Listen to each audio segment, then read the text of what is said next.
when we walked in here today, one of the things we said was, let's have some fun, Yeah. and I've been thinking this morning too about what attitude I should take coming in to talk to you. And there isn't a better attitude. There isn't a better attitude than play. And I think it is because it's the antithesis. It's the antithesis of tyranny in particular. And then you were talking more about mature play. And that's that good, that also makes sense. This is the issue with the idea that adulthood isn't any fun. It's like, well, do you want to play a simple game?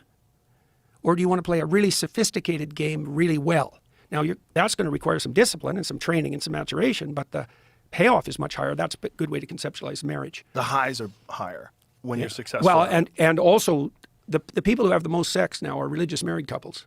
Really? Yeah, I know. Isn't that funny? Which religion? It's like, yeah, good question, Joe. Good question. Well, I guess in the West that would obviously be Christianity, but it's an interesting case example of the sorts of things we're talking about, because you can imagine at the dawn of the sexual revolution, when the birth control pill became prevalent, that the last hypothesis anyone would have possibly generated was that the cascading consequences of that over 50 years would be, well, radical increase in pornography use because sex has been made less dangerous by the pill, and that the people who are having the most sex would be religious married couples. Right, but is that true? Because pornography essentially was very difficult to acquire before the birth control pill was invented. True. Right, but you used to have to go somewhere to get the pornography. Isn't part of the excess use of pornography just the access is so instantaneous now?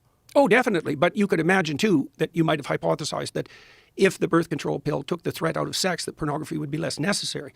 That didn't seem to work out. Right. So it's certainly the availability is.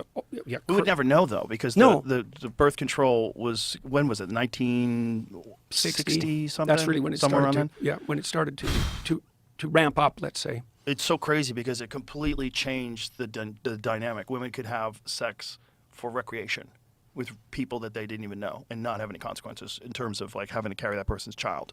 Whereas that was always a giant fear. If you're a woman, in the back of your head, every time you have sex, you possibly could be taking care of a child for the next 18 plus years. Yeah. Well, every time. Right. It's like this thing. This is the consequential thing where with a guy, it's like you have this biological imperative to spread your seed. But you're not thinking about making babies, right? You're thinking about sexual activity. When a guy's having sex, he's not thinking, I can't wait to make a baby. You're just thinking, boy, sex is going to be great. I'm excited. Oh, boy, that's fun. You're not thinking, I'm making a kid. Because that would make you hesitant, and nature's not interested in hesitation. Nature's like, no. Let's just make you dumb as fuck for about 20 minutes and focus on one goal. So why did you get married? Well, I love my wife. She wanted to get married. We had a child. It seemed like a good thing to do. It's like, at a certain point in time, making a baby is more of a commitment than getting married. You made a life, Like the commitment of getting married seemed... Right. Of course.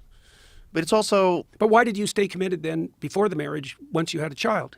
I just now, think you said it's you a loved thing your to wife. do. I love her. It's a thing to do. It's a life in raising a child became everything.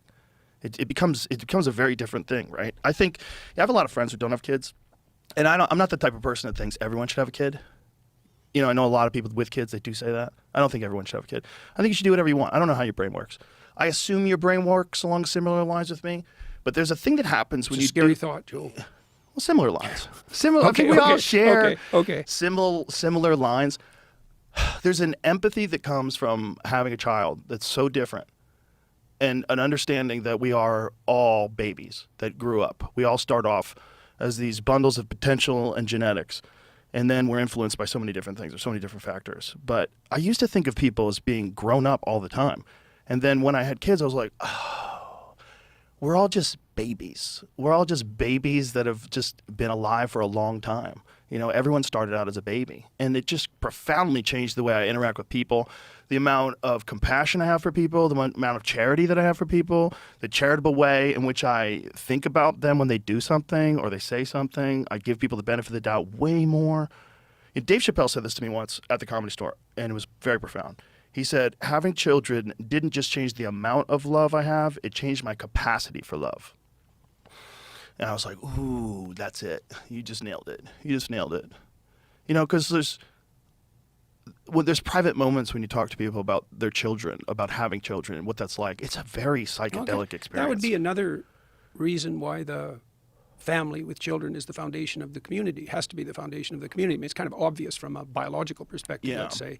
No children, no community. But there's no reason to assume that you wouldn't get radically better at something with necessity and practice. And if you're practicing loving your infant and your child, well, why wouldn't that generalize? Why Sure, wouldn't that but capacity develop? Well, it's not like a practice. It's like an overwhelming desire that comes about, like the love you have for your child is like, it's not like anything else. It's very different. It's very, Yeah. my friend Jim Brewer said this once.